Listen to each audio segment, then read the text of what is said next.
Hai, masih bersama saya, Mr. Z, bicara.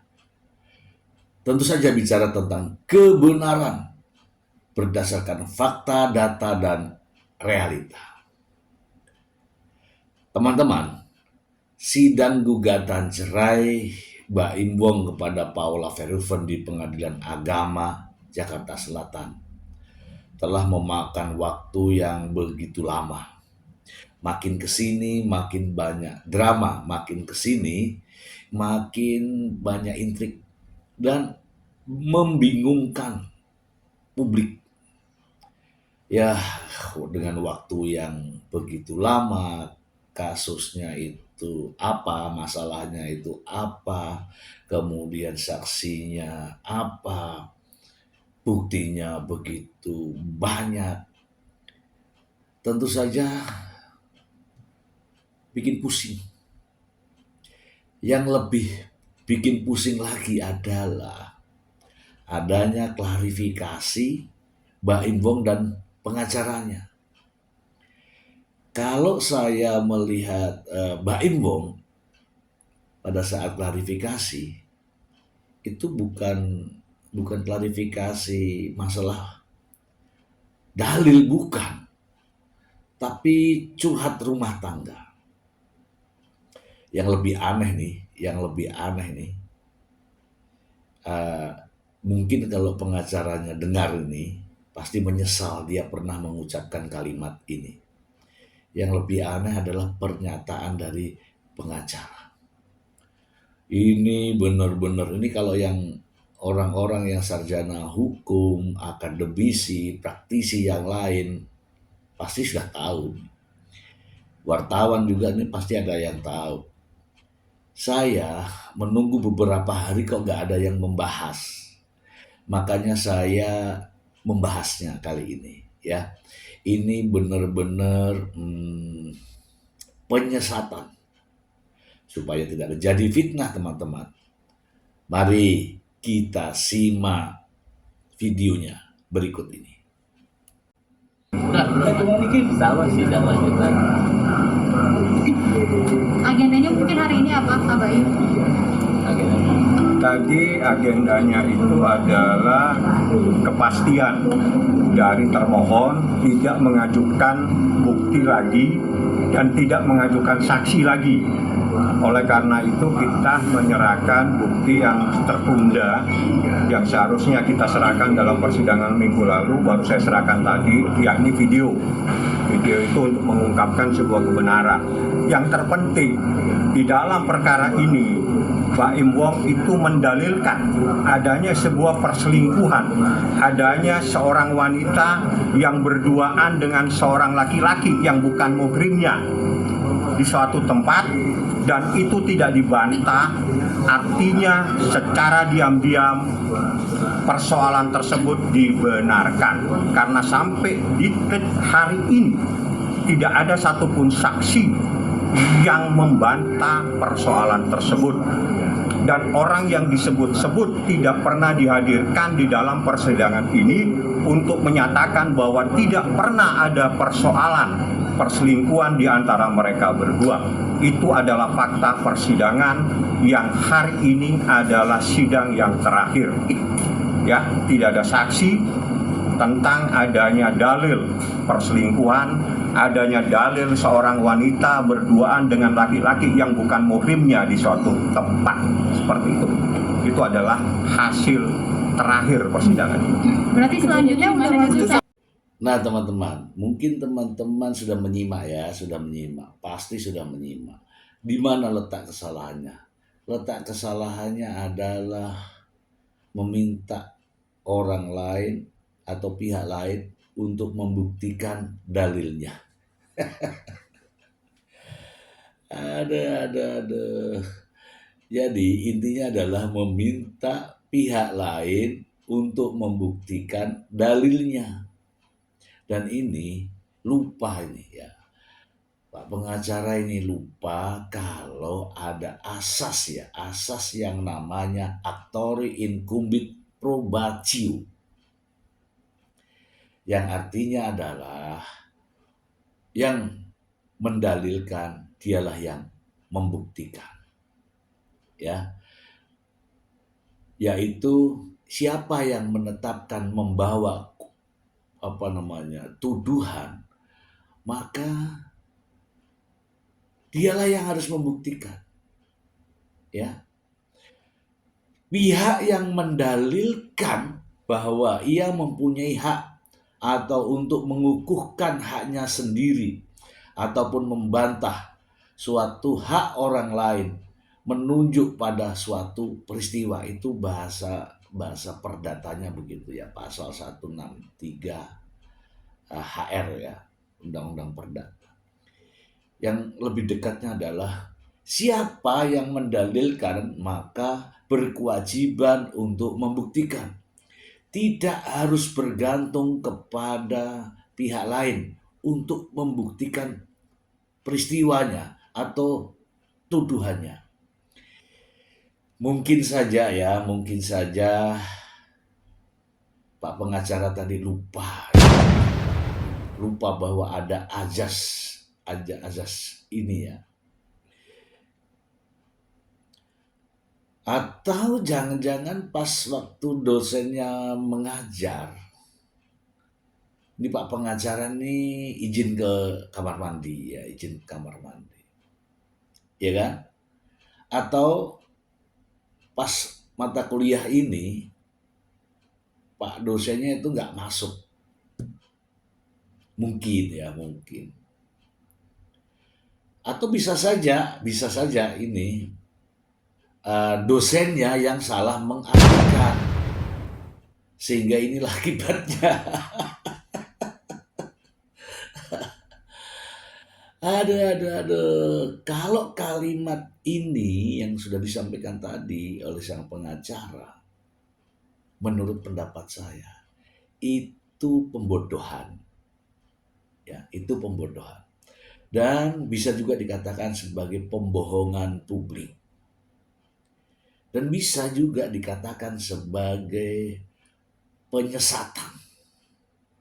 Ya kan? Oke. Saya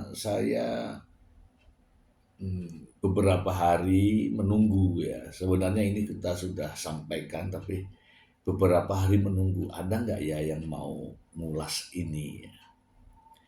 Ternyata nggak ada, makanya saya harus sampaikan bahwa ada asas yang namanya actori incumbit probatio, yang artinya siapapun yang mendalilkan maka dialah yang harus membuktikan.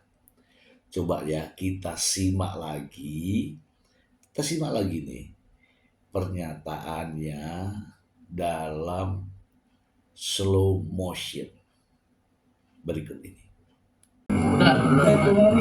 Sama sidang lanjutan. Agendanya mungkin hari ini apa, Pak Bayu? Tadi agendanya itu adalah kepastian dari termohon tidak mengajukan bukti lagi dan tidak mengajukan saksi lagi. Oleh karena itu kita menyerahkan bukti yang tertunda yang seharusnya kita serahkan dalam persidangan minggu lalu, baru saya serahkan tadi, yakni video itu untuk mengungkapkan sebuah kebenaran. Yang terpenting di dalam perkara ini, Pak Im Wong itu mendalilkan adanya sebuah perselingkuhan, adanya seorang wanita yang berduaan dengan seorang laki-laki yang bukan muhrimnya di suatu tempat, dan itu tidak dibantah. Artinya secara diam-diam persoalan tersebut dibenarkan, karena sampai di hari ini tidak ada satupun saksi yang membantah persoalan tersebut. dan orang yang disebut-sebut tidak pernah dihadirkan di dalam persidangan ini untuk menyatakan bahwa tidak pernah ada persoalan perselingkuhan di antara mereka berdua. Itu adalah fakta persidangan yang hari ini adalah sidang yang terakhir. Ya, tidak ada saksi tentang adanya dalil perselingkuhan, adanya dalil seorang wanita berduaan dengan laki-laki yang bukan muhrimnya di suatu tempat seperti itu. Itu adalah hasil terakhir persidangan. Berarti Nah kan, asas yang sudah saya sampaikan tadi, yaitu actori incumbit probatio, adalah berlaku secara keseluruhan siapapun, baik itu pengacara, hakim, polisi, jaksa, tetap menggunakan asas ini. Ya, asas ini tuh memiliki makna, ya, makna yang jelas dan pasti, tidak boleh ditafsirkan lain, ya. Dalam asas ini beban pembuktian sebenarnya ada di pihak penuduh.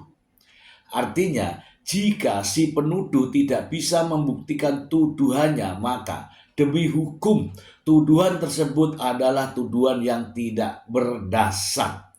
Sedangkan si tertuduh mempunyai hak untuk menangkis segala tuduhan yang dilayangkan kepadanya. Untuk itu sebaiknya dalam melayangkan suatu tuduhan, hendaknya kita bisa berhati-hati dan terlebih dahulu mengumpulkan bukti-bukti yang cukup dan kuat, agar segala upaya hukum yang kita lakukan terlaksana sesuai dengan tujuan yang ingin dicapai. Dan sebaliknya, bagi si tertuduh tidak terburu-buru membuktikan sebaliknya, karena beban pembuktiannya ada pada si penuduh. Bahasa saya ini jelas, ya, jelas pakai bahasa Indonesia. Artinya apa? Yang mendalilkan, yang menuduh, maka berkewajiban untuk membuktikan. Tidak harus bergantung pada pihak tertuduh untuk membuktikan. Paham ya? Atau saya balik. Kalau si penuduh tidak bisa membuktikan,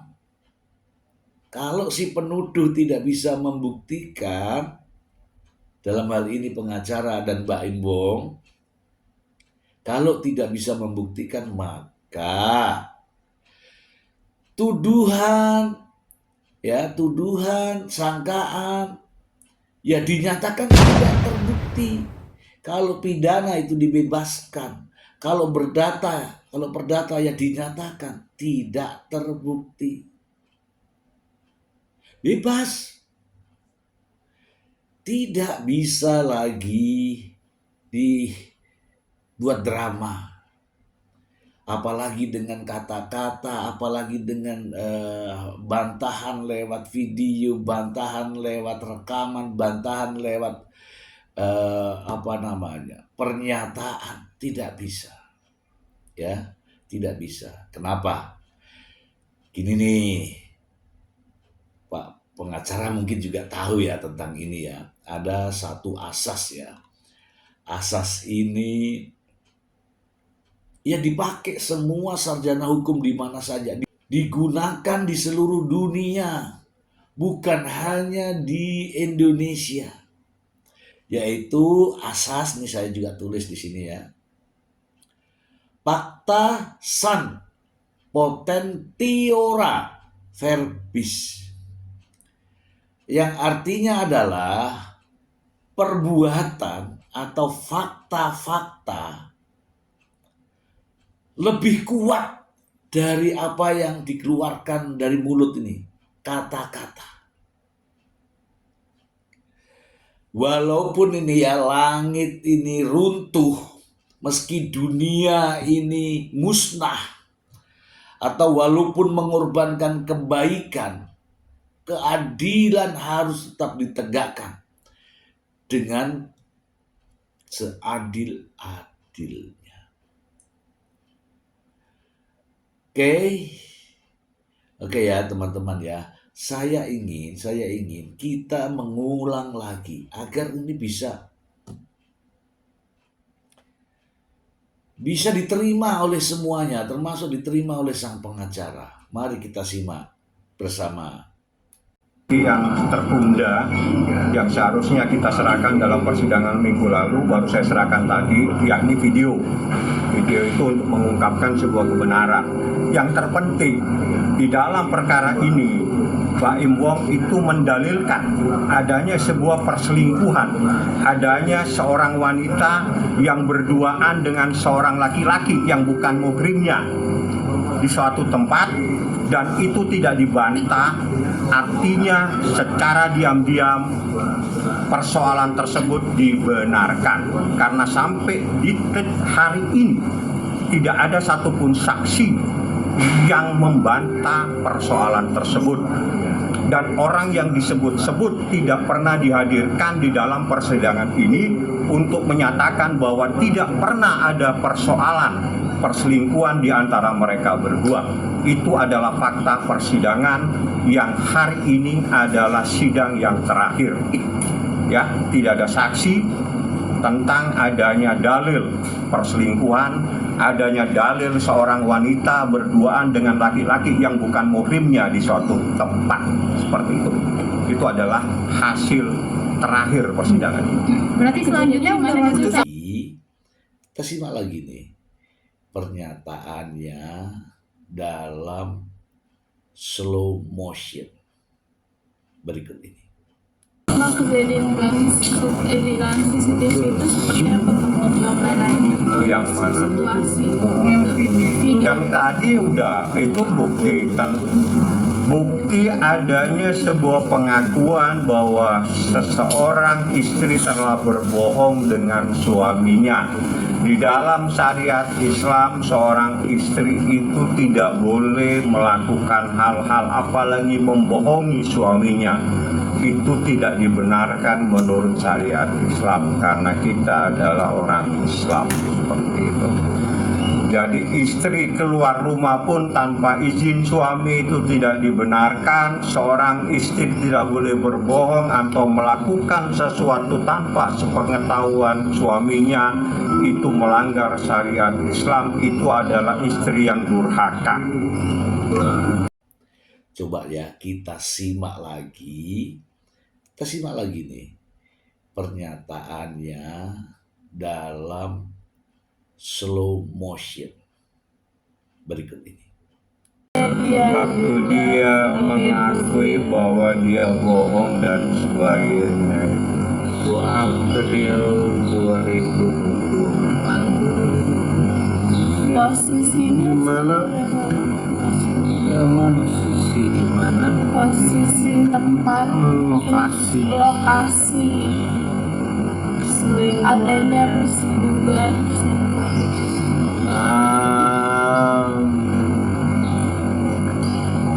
Jauh ini. kalau itu saya nggak tahu waktunya, tidak boleh saya sampaikan. Saya hanya menyampaikan fakta.